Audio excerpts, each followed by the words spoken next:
Good evening everybody. இந்த Khan city படம், இந்த டைரக்டர் ஒரே ஃபோன், சார் இது வந்து ஹிட் ஆயிடுச்சு, அதனால் நீங்கள் வந்து இது வந்ததுன்னு தெரியல போனதுன்னு தெரியல, இதுக்கு போய் விழா கொண்டாடுறீங்க, அசிங்கமாக இருக்குது அதுன்னு. இல்லை இல்லை எங்கே இருக்கீங்கன்னு, நான் ஆஃபீஸில் தான்மான்னு. உடனே வந்துட்டார். வந்தவர் என்ன செய்கிறாரு, ஒரு 1 lakh பொறுத்து இருக்கிற ஒரு ஃபோன், ஐஃபோன் கொண்டு வந்து கொடுக்குறாரு. இது என்ன, நான் முன்னாடியே சொன்னேன் சார் படம் ஜெயிச்சுதுன்னா, என்ன திருப்பி ஜெயிச்சதுன்ற வந்ததும் போனதும் தெரியலையா, என்ன கூட ஒருத்தம் கூட கேட்கலையா அதை பற்றியே, எப்படி ஆனதும் கேளுங்க, சிரிக்காதீங்க, விஷயத்தை கேளுங்க. நீங்க பேசிட்டீங்களா, நீங்க பேசினது இது வேற மாதிரி இருக்கும். இல்லை இல்லை என்னடா இதுல என்ன விஷயம்னா, அப்போ எடுத்து வைக்கிறாங்க டேபிளில் கணக்கு, தேட்டர் இவ்வளோ பண்ணிச்சு, ஓடிடி இவ்வளோ பண்ணிச்சு அப்படின்னது நம்மளுக்கே தலை சுத்திடுச்சு. என்னடா தெரியாமல் இந்த படத்தை சின்ன படம்னு சொல்லிட்டேன், ரொம்ப சாரி ஹரீஷ்னு அதை இருக்கிறாங்க. ஆமாம், டேய் இவ்வளோண்டு இருந்துட்டு இவ்வளோ மூளை இருக்குதுப்பா, உன்னை நான் ஃபாலோ பண்ணல. நானும் பல விதமாலாம் படம் எடுத்து பார்த்துருக்கிறேன், ஒரு பைசா நின்னது கிடையாது, வெறும் கெட்ட பேர் தான். ஆனால் இவன் ஒரே படத்தில் என்ன எல்லாத்தையும் எடுத்துகிற, என்னன்னா அவன் மல்டி இது டேலண்ட்டு. எப்படின்னா ப்ரொடக்ஷன் தெரியுது மெயினாக, அதுக்கப்புறம் டைரக்ஷனும் தெரியுது, ஸ்க்ரீன் பிளே தெரியுது. இங்கே என்ன செஞ்சுட்டா, ஹீரோ வரலையா, போயிட்டாரு. இல்லை இல்லை, இந்த ஹீரோ வச்சு இந்த ஓட்டு ஓட்டிட்டான்னா இன்னும் பெரிய ஹீரோ யாருன்னா கிடைச்சதுன்னு வச்சுக்கோங்களேன். இதை விட ஒரு 5 times. சரி, மக்கள் இன்னைக்கு யாருமே தேட்டருக்கு வர்றதில்லை, எல்லாம் கம்ப்ளைண்ட்டு. அப்படியே வர்றதா இருந்தாலும் இந்த ப்ளூ சட்டை மாறன் நிறுத்திடுவார். அப்படிலாம் போகக்கூடாது. இந்த படத்தில் அது இல்லை இது இல்லை, அவன் பட்டன் போடலை, வெறும் காட்டிலே போய் ஓட்டிட்டானுங்க.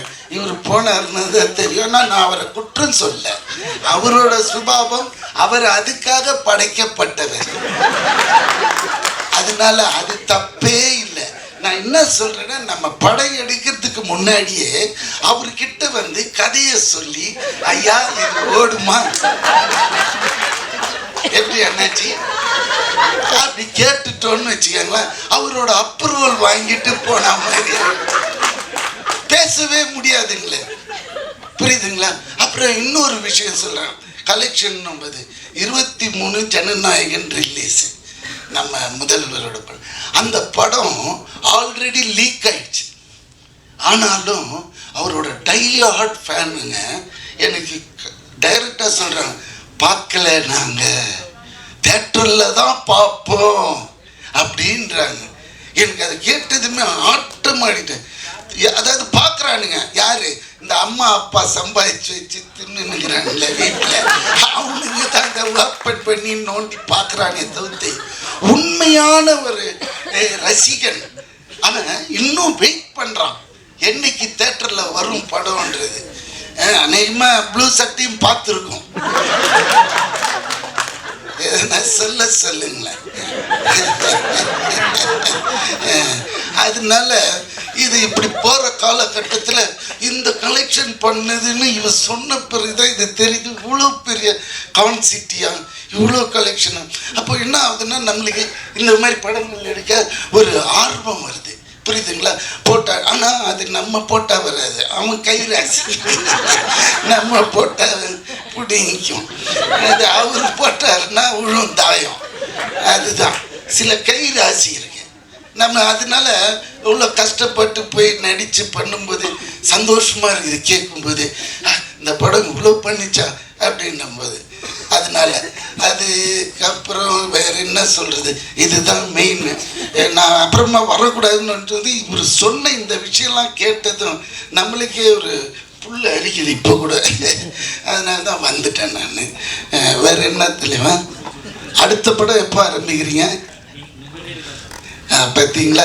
ஏன்னா கிறிஸ்பாக பேசி முடிச்சிடணும், வளவளா கொலன்னு இல்லாமல். இன்னும் நிறைய பேச வேண்டியிருக்கு, ஆனால் இந்த சப்ஜெக்டை விட்டு வெளியே போயிடும், அது வேண்டான்னுவே இதோட என் பேச்சு நிறுத்திட்டு, இந்த உண்மையிலே டைரக்டருக்கும் இதில் வேலை செஞ்ச அனைவருக்கும் என்னோட வாழ்த்துக்கள். தேங்க்யூ. அனைவருக்கும் வணக்கம். நம்ம எந்த ஒரு நிகழ்ச்சியை ஆரம்பிக்கிறதுனாலும் இறைவணக்கம் பாடுவோம். நான் இப்போ இறைவணக்கம் பாட சொல்லலை, ஆனால் நான் இன்னைக்கு உயிரோட மறு ஜென்மம் எடுத்து இங்கே நிற்கிறவங்க முன்னாடி எல்லாம்னா அதுக்கு காரணமாக இருந்தவங்களுக்கு இந்த தருணத்தில் நான் நன்றி சொல்ல கடமைப்பட்டிருக்கேன். ஏன்னா இன்றைக்கி எனக்கு தெரிஞ்ச நிறைய மீடியா பீப்புள் எல்லாம் வந்திருக்கீங்க. உங்கள் எல்லாருக்கும் தெரியணுங்கிறதுக்காக தான் நான் இதை சொல்கிறேன். எனக்கு மறு ஜென்மம் கொடுத்தது ராஜ்குமார் சேதுபதி, ஸ்ரீபிரியா, சுகாசினி, மணிரத்னம் சார், கார்த்திக் தம்பி, Suriya, Rajini sir, Kamal sir, ACS Shanmugam, Sarathkumar sir, Radhika. இவங்க அத்தனை பேரும் பல லட்சங்களை, 1-2 இல்லை, பல லட்சங்களை போட்டு எனக்கு மறு ஜென்மம் கொடுத்துருக்காங்க. அவங்க மறு ஜென்மம் கொடுத்தனால தான் இன்றைக்கி நான் உங்கள் முன்னாடி நின்று பேசுகிறேன். அவங்களுக்கு இந்த தருணத்தில் நான் நன்றி தெரிவிக்கிறேன். ஏன்னா இதெல்லாம் என்னுடைய அன்பு சகோதரர்கள் மீடியா பீப்புளுக்கு தெரியாது, அவங்களுக்கெல்லாம் தெரியணுங்கிறதுக்காக தான் நான் இதை சொல்கிறேன்.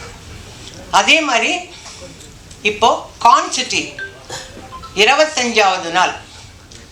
நான் நடிக்க வந்த காலத்தில் 25 வாரம், 50 வாரம், 260 நாள், 365 நாள் இப்படி படங்கள்லாம் போச்சு. அப்போ தான் எங்களுக்கு கூப்பிட்டு ஷீல்டெல்லாம் கொடுப்பாங்க. அது இருக்குது நிறைய. இப்போ 25வது நாள். இந்த 25வது நாள் வர்றதுக்கு காரணமே நீங்கள் எல்லாரும் தான். உங்கள் எல்லாருக்கும் தான் நான் நன்றி சொல்லணும். நானே நிறைய யூடியூப்பெல்லாம் பார்க்க மாட்டேன்.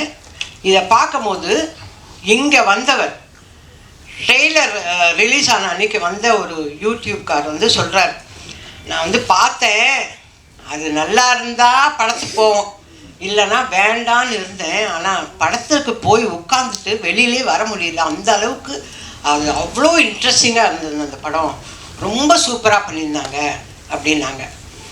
நிறைய பேர் சின்ன சின்ன ஆடியன்ஸ் எல்லாம் கேட்குறாங்க. இவங்க எல்லாருமே ஐயோ ரொம்ப நல்லா இருக்குங்க நாங்கள் நிறைய வருஷத்துக்கு அப்புறம், நிறைய வருஷம், அதாவது அருணாச்சலம் இதெல்லாம் முடிஞ்சதுக்கப்புறம் வடிவக்கரசியம்மா இதில் நல்லா பண்ணியிருக்காங்கன்னாங்க. ஐயோ நான் திருப்பி படிக்கிறேன். ஏதோ மரணக்குள்ள போய் எழுதிச்சு அந்த புள்ள அப்படின்னு சொல்லி திருப்பி படிக்கிறேன். அந்த மாதிரி அவ்வளோ சந்தோஷமாக இருந்தது. சரிங்க, ஒருத்தர் நல்லா நடித்தாங்க. இதை கேட்டுடுறேன், கோச்சிக்காதீங்க யாரும். நீங்கள் எல்லோரும் யூடியூப்பில் வடிவக்கரசி, யோகி பாபு நல்லா நடித்தாங்க, இவங்க நடித்தாங்க, அவங்க நடித்தாங்கன்னு எல்லாம் சொல்கிறீங்க. ஓகே, இவங்களுக்கு வேலை கொடுங்கன்னு ஏன் எழுத மாட்டேன்றீங்க, சொல்ல மாட்டேன்றீங்க? அந்த காலத்துலையாவது தினத்தந்தியில் ஒரு வழி எழுதுவாங்க, இவர்களுக்கு நல்ல எதிர்காலம் இருக்கிறது அப்படின்னாவே ப்ரொடியூசரோ டைரக்டரோ அதை படித்தா ஆஹா அப்போ வடிவக்கரசின்னு ஒரு நடிகை வந்திருக்கு, அதுக்கு வேலை கொடுக்கலான்னு வாங்க. ஆனால் நீங்கள் எல்லாம் அந்த ஒரு வார்த்தையை சொல்லுங்களேன் தயவு செஞ்சு. நீங்கள் சொல்கிறீங்க இந்த தேங்க்ஸ் மீட் முடிஞ்ச உடனே உங்களோட யூடியூப்லலாம் வடிவக்கரசி நல்லா நடிச்சிருக்கு, அதுக்கு நீங்கள்லாம் வேலை கொடுக்கலாம் அப்படின்னு எழுதி எனக்கு வேலை வாங்கிட்டாங்க. ஏன்னா எங்கள் டைரக்டர் கொடுக்குற மாதிரி தெரியல, அவர் போயிட்டார் ஷூட்டிங்க்கு. இதில் கான்சிட்டியில் நடித்த Yogi Babu sir super busy, அவர் ஆல்ரெடி பிஸி. தம்பிக்கு 4 படம் வந்திருக்கு. தம்பி நம்ம அர்ஜுன் தாஸ் தம்பி ஆல்ரெடி ஈசிஆரில் செட்டு போட்டு அங்கே பாட்டு பாடின்னு இருக்கார். ஓகேவா? இதெல்லாம் கேட்குறேன், நான் கேள்விப்படுறேன். எல்லாரும் இருக்காங்க. நான் என்ன பண்ணுறேன்னா வீட்லேயே உட்காந்துருக்கேன். வீட்லேயே உட்காந்து யூடியூப் எப்படி ஆன் பண்ணுறதுன்னு நல்லா கற்றுன்னு இதெல்லாம் பார்க்குறேன். அதுதான் நான் கேட்குறேன். எல்லாரும் சொன்னாங்க, இந்த தம்பி சொல்லிட்டு, அம்மா நீங்கள் சூப்பராக ஆக்ட் பண்ணியிருக்கேன், கரெக்டு கண்ணு, ஆனால் ஒரு படம் கூட வரல இன்னும். எனக்கு வேண்டியது வேலை. எல்லாரும் நீங்கள் இந்த படம் முழுக்க வந்துட்டீங்க, அதனால் உங்களுக்கு 5 நாள் வேலை கொடுக்க மாட்டேன்னா நான் எப்படி சோர்ஸ்ன்றது? 5 நாள் வேலை கொடுக்க மாட்டேன், 3 நாள் வேலை கொடு. இந்த ஈபியை கேட்டால் அம்மா நீங்கள் 10 வருஷம் அக்ரிமெண்ட்டில் இருக்கேன். என்ன அக்ரிமெண்ட்டு? நான் என்ன சொல்கிறேன், அக்ரிமெண்ட் இருக்குல்ல, மாதம் ஆனால் எனக்கு சம்பளம் அனுப்பிடுவேன். அதை செய்யுங்களேன். மாதம் மாதம் வடிவுக்கிற சான்ஸ் கொடுக்குறோமோ இல்லையோ சம்பளம் மட்டும் அனுப்பிடுவோம். அப்படியும் செய்யுங்க. விசு சார்லாம் அப்படி தான் பண்ணார். விசு சார், வி சேகர் சார்லாம் எங்களுக்கு மாதம் மாதம் சம்பளம் அனுப்புவார். அந்த மாதிரி பண்ணிங்கன்னா சந்தோஷப்படுவேன். மியூசிக் டைரக்டர் வந்தார், அம்மா நீங்கள் நல்லா நடிக்கலாம். சரிப்பா எனக்கு வேலை கொடுங்கயா, கொடுத்தாதானே நான் ஃபர்தராக நடிக்கிறது. இப்போது ஹரி சார் வந்து இந்த அம்மா ரஃப்பாகவே பேசுவாங்க, அப்படியே பேசுவாங்கன்னு எல்லாரும் நினச்சிருந்ததை உடைச்சிட்டார். இல்லைங்க, அந்த அம்மா காமெடி கொடுத்தாருல பண்ணுங்கன்னு சொல்லி ஹரிஷ் சார் உடைச்சார். அந்த மாதிரி நீங்கள்லாம் வேலை கொடுத்தாதானே நான் செய்வேன். இந்த நான் வந்தது வந்து உங்களுக்கு தேங்க்ஸ் சொல்கிறதுக்கு மட்டும் இல்லை, உங்கள் மூலியமாக எனக்கு வேலை வரணும். அதுக்கு தேவராஜ் சார் சும்மா ஷூட் மட்டும் பண்ணாதீங்க, வேலை வாங்கித்தாங்க எனக்கு. புரியுதா? நீங்கள் நடிக்க வந்துட்டீங்க, நான் என்ன வேலைக்கு போகிறது? எழுதுகிற வேலைக்கு போவேன் நான், முடியாதுல்ல. அதனால் வேலை வாங்கித்தாங்க. ஹரிஷ் சார்கிட்ட இப்போ வருவார். உங்கள் எல்லாருக்கும் நன்றி, நீங்கள் எல்லாம் நல்லா நடிச்சு கொடுத்தீங்க, ஏன்னா ஹரிஷ் சாரோட டீமுக்கு நன்றி எல்லாம் சொல்ல வருவார். ஓகே. ஆனால் அவர் நம்மளெல்லாம் அழ வைக்கிற மாதிரியெல்லாம் சேர்ந்து பேசுகிறாராங்க, எனக்கு கஷ்டமாக இருக்குது. எனக்கு அதெல்லாம் பேசுவார். அப்படியே கண்டிப்பாக நான் எடுக்கிற படத்துலலாம் அட்லீஸ்ட் ஒரு நாள் வேலையாவது வடிவுக்கரசி அம்மாவுக்கு கொடுப்பேன் அப்படின்னு ஒரு சத்திய வாக்கு கொடுத்தாருன்னா ரொம்ப சந்தோஷமாக போவேன்.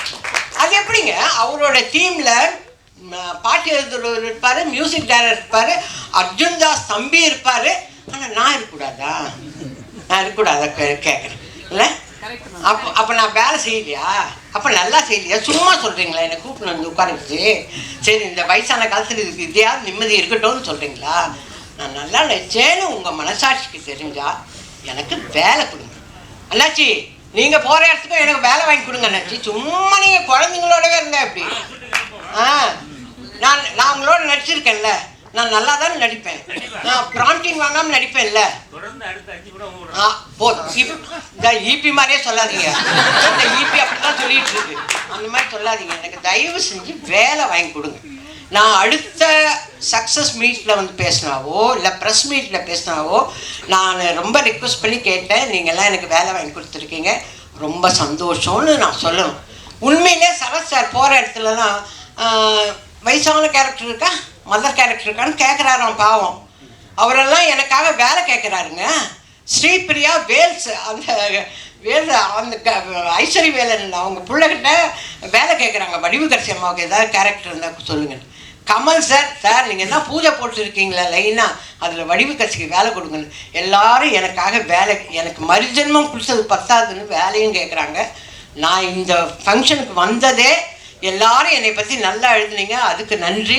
இந்த படத்தை 25 நாள் சக்ஸஸ்ஃபுல்லாக கொண்டாந்தீங்க, அதுக்கு நன்றி. மேலும் மேலும் எனக்கு வேலை வாங்கி கொடுக்க போகிறீங்க, அதுக்கும் நன்றி. கொடுங்கன்னெல்லாம் கேட்கல, கொடுக்க தான் போகிறீங்க, அதுக்கும் நன்றி. அம்மா சீக்கிரமாக முடிச்சிட்டேன், பெல் அடிக்கிறதுக்கு முன்னாடி. ஏன்னா எனக்கு டைரக்டர் பேசுகிறத நான் பார்க்கணும், நான் போயிடக்கூடாது, நான் பார்க்கணும். என்னதான் சொல்கிறாரு பார்ப்போம். அண்ணாச்சி நீங்கள் தான் சாட்சி. நன்றி நன்றி நன்றி நன்றி நன்றி. ஃபர்ஸ்ட் இங்கே வந்து ப்ரெஸ் மீடியாவுக்கு தேங்க்யூ. எனக்கு இப்போ ஞாபகம் இருக்குது, ஐ திங்க் ப்ரெஸ் ஷோ இங்கே தான் பார்த்தோம், வெளியே நின்றுருந்தோம். ஸோ போர்டு எக்ஸாமுக்கு எந்த அளவுக்கு அந்த ரிசல்ட் வரும்போது அந்த ப்ரெஷர் தான் வெளியே நின்றுருந்தோம். பட் ரொம்ப வருஷம் கழிச்சு ப்ரெஸ் எல்லாம் நேரில் வந்து ஸ்மைலோட நிறைய பேர் வந்து ஹக் பண்ணி போனாங்க. ஸோ அது ரொம்ப ரொம்ப ஸ்பெஷல் மெமரி எனக்கு. அண்ட் சதா சொன்ன மாதிரி நிறைய தியேட்டர்ஸ் போனோம். அண்ட் தியேட்டர்ஸில் ஃபேமிலி ஆடியன்ஸ் குழந்தைங்களை பார்க்குறது ரொம்ப ரொம்ப ஹாப்பி. அதோட எல்லா கிரெடிட்டும் ஹரிஷ் தான் போனோம். All the very best Harish, thank you. சரவணங்கிற கேரக்டர் நான் கொடுத்ததுக்கு. ஏன்னா ஃபர்ஸ்ட் டே வந்தார், கதை நரேட் பண்ணும்போது சொன்னார் இந்த மாதிரி ஒரு ட்ரீம் காஸ்ட் இருக்கும்னு சொல்லி இந்த படத்தில். ஸோ அது எனக்கு பர்சனலாக ஒரு பெரிய ப்ரிவிலேஜ். ஏன்னா இவ்வளோ சீனியர் ஆக்டர்ஸ், இன்ஃபேக்ட் கதிர் நீங்கள் சொல்லியிருந்தீங்க ஆர்டிஸ்ட் பேர்லாம் இருக்குது. இன்ஃபேக்ட் என்னோட பேர் அவங்க பேர் பக்கம் இருக்குது, எனக்கு பர்சனல் அது ஒரு பெருமை. ஏன்னா இவங்கெல்லாம் சீனியர் ஆக்டர்ஸ். ஸோ அது என்னோட பெருமை தான். அது எனக்கு பர்சனலி இட்ஸ் ப்ரவுட் மூமெண்ட். எனக்கு அவங்க பேர் பக்கத்தில் என் பேர் இருக்குதுன்னு பார்க்கும்போது நிறைய டைம் எடுக்க மாட்டேன். But quickly thank you Arul for the work. Master thank you so much. அண்ணாச்சி என்ன ஸோ உங்களுக்கு நான் வரேன். அகில் ஃபர்ஸ்ட் டைம் தான் படத்தில் அப்பா ரோல் ப்ளே பண்ணுறேன். அண்ட் நீங்களும் ஃபர்ஸ்ட் டே செட்டில் அப்பானை கூப்பிட்டோன்னா எனக்கு ஒரு மாதிரி பக்குன்னு ஆகிடுச்சு. சரி அம்மா என்ன தான் கூப்பிட்றாங்க, ஏன்னா அம்மா இல்லைன்னா அப்பாவோட வருவேன் செட்டுக்கு. ஸோ ஹரிஷோட ஆக்சுவல் பையன் தான், கென் தான். இன்ஃபேக்ட் ஃபர்ஸ்ட் டைம் அந்த ஷார்ட்ல படத்தில் ஒரு சீன் வரும் அப்பான்னு சொல்லி கொடுக்கும்போது அப்போல்லாம் எனக்கு ஒரு மாதிரியா இருந்தது, ஐயோ என்னோட அப்பான்னு கூப்பிடுறாங்கன்னு சொல்லி. But thank you Akhil, lovely working with you. இந்த படத்துக்கு அப்புறம் எல்லாமே அப்பா ரோல்ஸ் தான் வந்துட்டு இருக்கு. அதான் ஹரிஷ் சொல்லிட்டு இருந்தேன். But thank you, very happy and hopefully இன்னும் நிறைய படத்தில் ஒர்க் பண்ணுவோம். Sadha, all the very best. In fact ஹரிஷோட கான்ஃபிடன்ஸ் அவ்வளோ இருந்தது. சொல்லியிருந்தேன் சதாட்ட ஷூட் நடக்கும்போது, படம் ஆஃபர் ஏதாவது வந்து எதுவுமே நீ சைன் பண்ணக்கூடாது, ரிலீஸ் ஆனதுக்கப்புறம் நிறைய ஆஃபர்ஸ் வரும். பட் ரொம்ப ஹாப்பி, சூப்பராக பண்ணியிருந்தீங்க படத்தில். அண்ட் இப்போ நிறைய டேட் இல்லைன்னு சொன்னான் ஹரிஷ், இதுக்கே ரொம்ப கஷ்டமாக வந்திருக்கீங்க தேங்க்ஸ் மீட்டிங்னு சொல்லி. பட் தேங்க்யூ சதா சார், தேங்க்யூ கதிர். நம்மளோட ஜேர்னி லாங் ஜேர்னி, இன்னும் சூப்பர் ஹீரோட மீட் பண்ணுவோம்.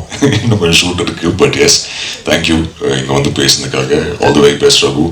மோகன்ராஜ் அண்ணா, தேங்க்யூ. நீங்கள் பேசுனது ரொம்ப பப்பிஷயமாக இருந்தது. பட் தேங்க்யூ, இந்த ஜேர்னி ரொம்ப லாங் ஜேர்னி. அண்ட் ஹாப்பி, இன்னும் நிறைய படங்கள் இருக்கு லைன் அப்ல. ஸோ கண்டிப்பாக எல்லாமே சக்ஸஸ்ஃபுல்லாக நீங்கள் இந்த மாதிரி மேடையில் வந்து பேசணும். ஷான் பிரதர், நீங்கள் பேசுனது எல்லாம் கேட்டதுக்கு அப்புறம் என்ன பேசுன்னு தெரியல. But genuinely very happy. One of the nicest human beings I have met இண்டஸ்ட்ரியில். And your kids like me. Yes. So looking forward நம்ம ஜேர்னி. ஐ திங்க் ஹேட்ரிக் தாண்டி போயிட்டு இருக்கு. But thank you for all your kind words and lovely music. And இன்னும் நீங்கள் நிறைய இந்த மாதிரி மேடையில் என் படத்தோட மீட்டில், சக்ஸஸ் மீட்டில் வந்து பேசணும்னு இருக்கு எனக்கு. யோகி பாபு சார் அன்ஃபார்ச்சுனேட்லி இல்லை. பட் ஹியூஜ் ஆனர் அவரோட ஒர்க் பண்ணது. ரொம்ப நாள் ஐ திங்க் ஒரு படம் செட்டில் இவ்வளோ சிரிச்சு சந்தோஷமாக ஹாப்பியாக, இமோஷனல் சீனாக இருக்கட்டும், ஆக்ஷன் சீனாக இருக்கட்டும், எந்த சீனாக இருந்தாலும் அவர் டக்குனு ஒரு கவுண்டர் போட்டு நம்ம எல்லாரையும் சிரிக்க வைப்பார். So thank you Yogi Babu sir. VTV Ganesh சாருக்கு ஒரு பெரிய தேங்க்யூ. அவரோட ஒர்க் பண்ணது ரொம்ப சந்தோஷம். அண்ட் வடகரிசிமா, நம்ம ரீசெண்டாக இந்த ப்ரமோஷன் டைமில் நான் தான் ஹரிஷ் சொல்லியிருந்தேன், எனக்கு ஒரே ஒரு ப்ரமோஷன் வந்து வடகரிசிமாவோட போகணும். அண்ட் நீங்கள் சொன்னீங்க ஃபர்ஸ்ட் டைம் ஒரு கார் டிரைவ் ஒன்றா போகணும்னு சொல்லி. ஸோ அந்த செட்டில் அஃப்கோர்ஸ் பார்த்துருப்போம், நிறைய எனர்ஜியாக இருப்பாங்க, ரொம்ப எக்ஸைட்டடாக இருப்பாங்க. சின்ன குழந்தை மாதிரி, சரி ஓகே என்ன ஷார்ட், ஓகே ரெடி, அப்படியே சிங்கிள் டேக்கில் டெலிவர் பண்ணி போயிடுவாங்க.